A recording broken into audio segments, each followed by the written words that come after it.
เดี๋ยวมาบทเสปันในปังป้อยปีมาเต้าคาปีจงเป็นหลวงไหนกันเนาะมาซึ่งค่ะเขาก็เดี๋ยวมาบทเสปันตั้งความมันมีชื่อว่า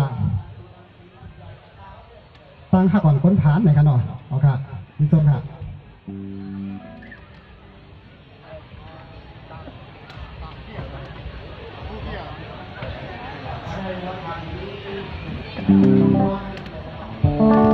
เอาค่ะเนาะ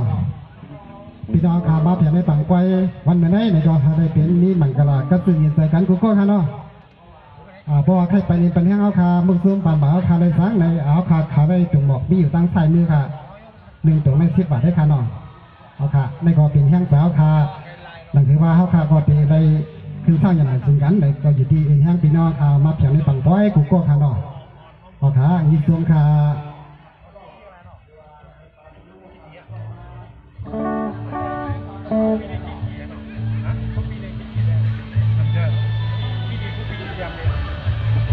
พอถึงมาคำพูกไหนก็มือพูกกันหน่อยพยายามเจ้าเขาขาก็ดีเลยมาเข้าเที่ยวกันดีวันดอยปิ้งหลวงเขาขาก็มือพูกได้เป็นวันเปิดตังป้อยในกันหน่อยพี่น้องขาในตรงไปอย่างกลัวเดียวกันมาในกันหน่อยเขาขาก็มาพบกันตังป้อยปีมาเจ้าครับพี่ได้ก็เลยทางยันอย่างที่เต้ค่ะ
ยังสิตบมือแทงกันเนาะ